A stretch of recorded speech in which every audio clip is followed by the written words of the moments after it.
Au début de l'année 1934, un scandale financier a mis en péril la Troisième République. Le mondain Serge-Alexandre Stavisky meurt dans des conditions suspectes au moment de son arrestation par la police. Ces escroqueries sont alors révélées, créant l'indignation de l'opinion publique. Les Français sont écœurés par l'impunité de cet homme. Ils descendent dans la rue et demandent justice. Des têtes devront tomber dans les plus hauts sommets de l'État. Je suis Virginie Giraud et je vous emmène au cœur de l'histoire, un podcast produit par Europe 1 Studio. L'affaire Stavisky, scandale au sommet de l'État.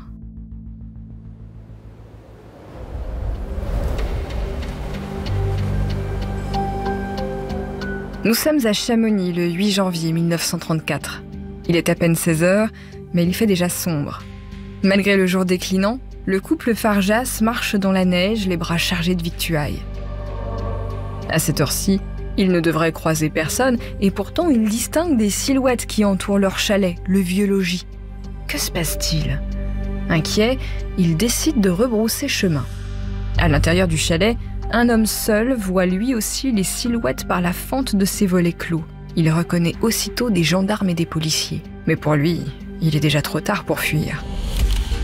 L'homme saisit son arme tandis qu'une sueur glacée coule dans son dos. Il est fait comme un rat, lui, Alexandre Stavisky, riche à millions, proche des hommes d'affaires les plus influents. Il entend plusieurs voix d'hommes, puis des coups sur la porte de sa chambre. On s'acharne sur la serrure. Stavisky se met à trembler pour la première fois de sa vie. D'une voix blanche, il parvient à articuler « Qui va là ?» De l'autre côté de la porte, c'est l'euphorie. Enfin, Stavisky donne signe de vie. Le commissaire Charpentier lance le traditionnel « Police, ouvrez, vous êtes cernés !» Mais il a à peine fermé la bouche qu'un coup de feu retentit. Les policiers et les gendarmes s'immobilisent. Qui a tiré ? Vite, ils se mettent à l'abri. C'est le suspect qui leur tire dessus à travers la porte. Recroquevillé dans l'ombre, Charpentier intime à Stavisky de se rendre. Aucune réponse. Les policiers s'approchent de la porte et l'examinent. Aucun impact de balle. Qu'est-ce qui s'est passé dans cette chambre close ?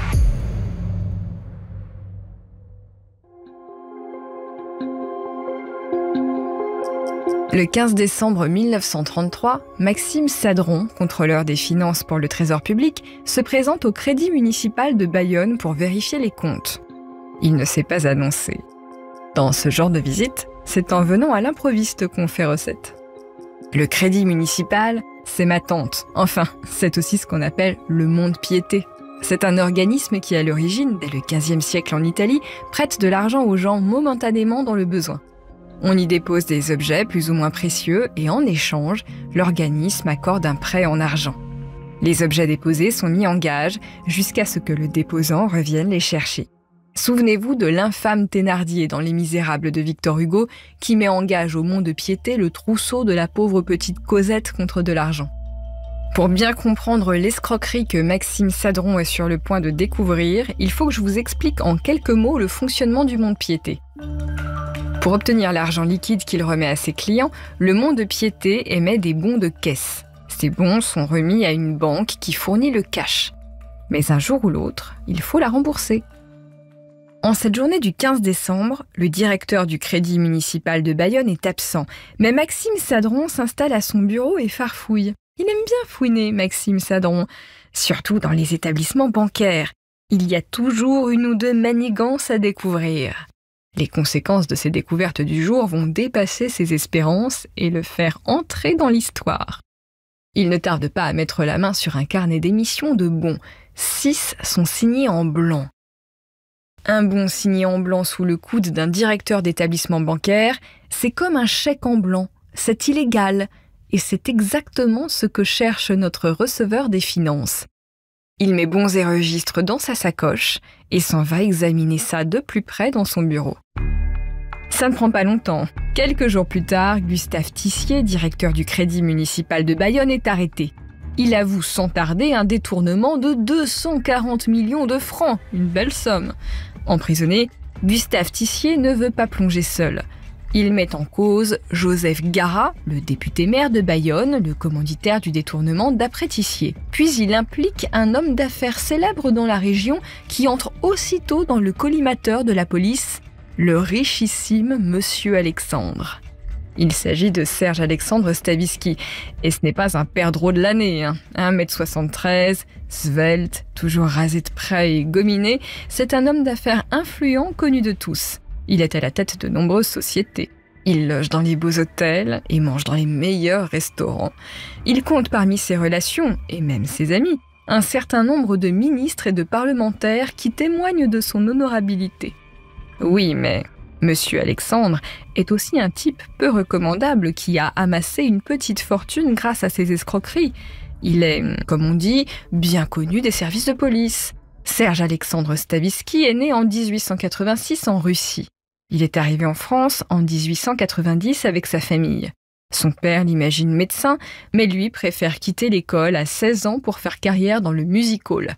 Malheureusement, il n'a pas le talent nécessaire.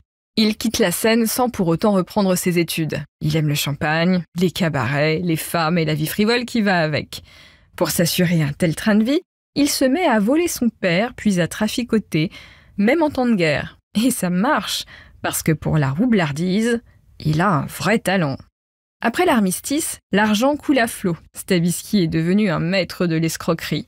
Il prend soin de se fabriquer un réseau de protecteurs jusque dans la police et la justice. Mais en 1926, la chance tourne. Il est emprisonné pour détournement, 6 millions de francs tout de même. Quand il sort de prison, il reprend sa vie légère et continue les arnaques, impliquant souvent des organismes et des hommes haut placés. Il crée des entreprises par dizaines. Dans leur conseil d'administration, il place des hommes au-dessus de tout soupçon, des conseillers d'État, des fonctionnaires de police. Lui, il reste dans l'ombre. Enfin, pas quand il s'agit de flamber. Il part en vacances à Biarritz avec sa femme, Arlette et leurs 2 enfants. Il dilapide ses gains au casino et ses luxueuses voitures éblouissent tout le monde. Il profite de son séjour sur la côte basque pour monter son chef-d'œuvre, le Crédit municipal de Bayonne, qu'il crée de toutes pièces avec l'aide de personnalités locales et d'influents amis parisiens. Tout le monde se rue sur les bons de Bayonne, jusqu'au ministre du Travail et du Commerce qui incite les compagnies d'assurance à investir. Monsieur Alexandre est l'homme d'affaires le plus influent du moment. La famille Stavisky s'installe sur les Champs-Élysées, définitivement plus chic que Biarritz, vous en conviendrez. Sans doute y aurait-il passé le reste de sa vie sans Maxime Sadron. Les déclarations de Tissier et le casier judiciaire de Stavisky suffisent pour que le juge d'instruction chargé de l'affaire du Crédit municipal de Bayonne lance un mandat d'arrêt contre l'escroc russe. Car bien sûr, celui-ci a disparu à l'annonce de l'arrestation de Tissier. Sur les conseils de son avocat, il s'est réfugié en Savoie avec un ami escroc comme lui.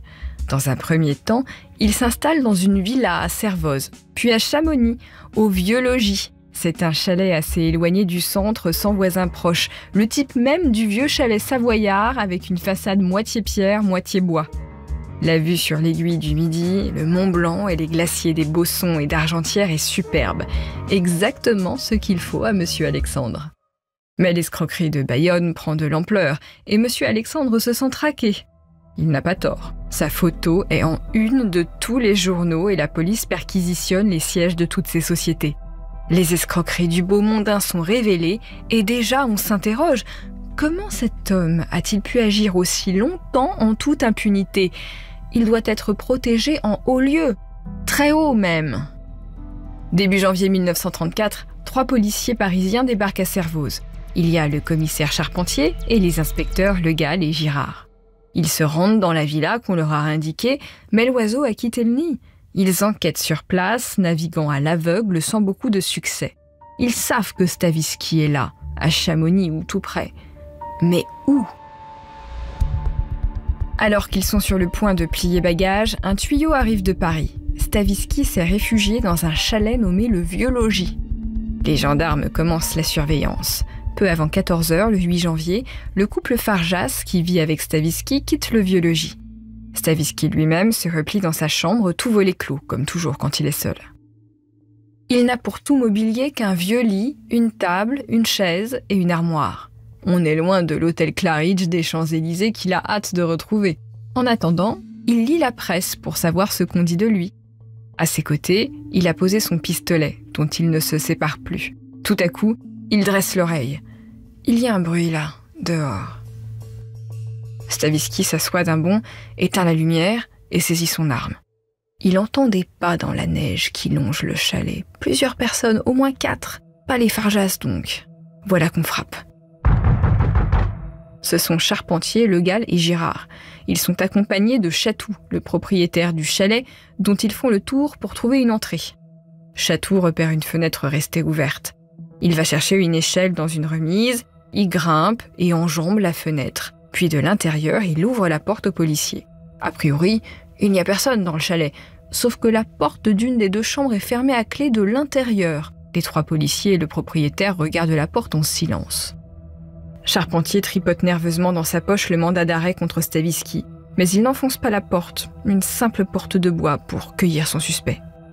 Charpentier envoie ses acolytes inspecter le reste du chalet. En théorie, c'est très vite fait, puisqu'il ne reste que la cave et quelques mètres carrés.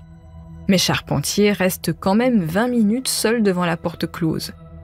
Ce qui se passe alors restera un mystère. Charpentier parlemente-t-il avec Stavisky ? Lui demande-t-il de se rendre ? De se suicider ? On ne saura jamais. Quand ces hommes remontent de la cave, il en place un en faction devant la porte et part en compagnie d'un gendarme téléphoné à la Sûreté Générale. Il a besoin des conseils d'un de ses supérieurs. La conversation est courte. Sur le chemin du retour vers le chalet, Charpentier croise un journaliste et lui dit « Ça y est, on le saute !» Voilà qui intéresse au plus haut point le journaliste qui emboîte le pas aux forces de l'ordre. Quand le coup de feu retentit dans la chambre de Stavisky, policiers et gendarmes se jettent sur la porte pour l'enfoncer. C'est peine perdue. L'un d'eux a l'idée de passer par la terrasse et d'enfoncer le volet de la porte-fenêtre qui, elle, ne résiste pas à leur assaut. Le Gall brise le carreau, passe la main par le trou et fait jouer la serrure. La porte-fenêtre s'ouvre. Dans la chambre, l'obscurité est totale. Il faut se méfier. Le type peut être tapi dans l'ombre pour les tirer comme des lapins. Ils attendent. Rien ne se passe. Un signe de tête de Charpentier et le Gall entre, arme au poing. Il voit d'abord un pyjama sur le lit. Puis, il entend des halètements et un horrible gargouillis. Il avance vers le lit qui lui cache la moitié de la pièce.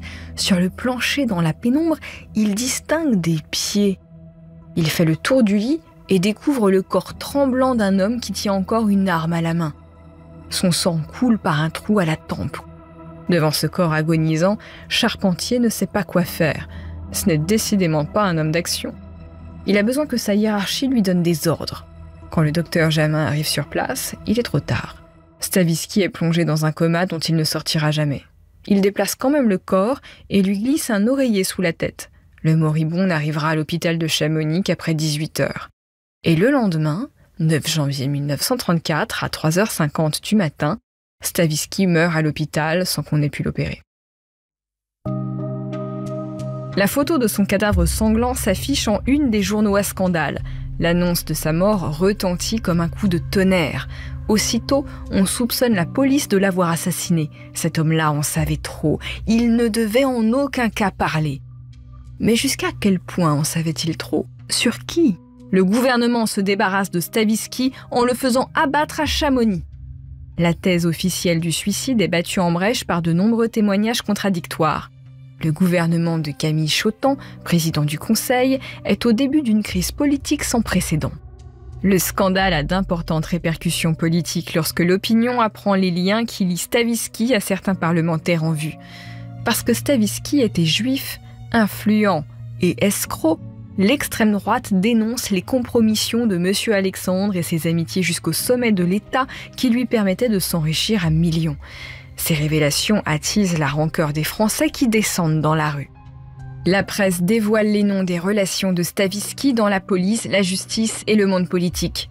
On remonte jusqu'au beau-frère du président du Conseil des ministres, Camille Chotan. Les arrestations s'enchaînent et les manifestations prennent une ampleur sans précédent. Voilà que le garde des Sceaux démissionne, suivi le 27 janvier 1934 de Chotan lui-même. Édouard Daladier, réputé pour son intégrité, lui succède. Aussitôt, il révoque Jean Chiappe, le préfet de police. Cette décision met le feu aux poudres car le préfet est un sympathisant d'extrême droite. Daladier doit alors faire face le 6 février 1934 à une manifestation qui prend un tour politique, car les ligues d'extrême droite s'en emparent pour appuyer leurs revendications anti-parlementaires. Elles montrent du doigt la compromission des hommes politiques qu'elles traitent de voleurs et d'assassins. L'Action française, rejointe par les Croix de Feu, accuse le gouvernement d'avoir fait traîner l'enquête. D'autres groupuscules proches du Parti communiste protestent contre les scandales financiers, mais également contre le refus du gouvernement d'augmenter les pensions des anciens combattants. La manifestation se transforme en émeute qui fait 16 morts et 600 blessés du côté des manifestants, 1600 du côté des policiers. Le lendemain, Édouard Daladier démissionne lui aussi. Le pouvoir est dans la rue. Gaston Doumergue, ancien président de la République, lui succède à son tour. Il doit faire face à une autre manifestation violente le 9 février. Elle fait 3 morts et plus de 500 blessés. Les manifestations se poursuivent jusqu'au 12 février, c'est la grève générale. La capitale est paralysée, mais le gouvernement Doumergue tient bon. L'affaire Stavisky se termine par un procès qui s'ouvre en janvier 1936 devant la cour d'assises de Paris, en l'absence du principal accusé bien sûr.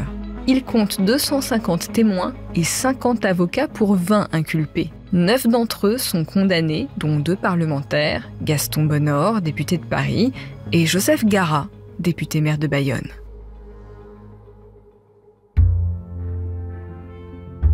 Au cœur de l'histoire est un podcast produit par Europe 1 Studio. À la production, Caroline Garnier.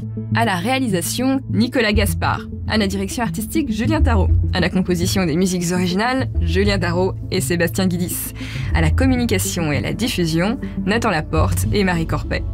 Et moi, la plume et la voix d'Au cœur de l'histoire, je vous retrouve tous les jours en podcast sur votre appli favorite et tous les week-ends sur Europe 1 à 15h. À très vite.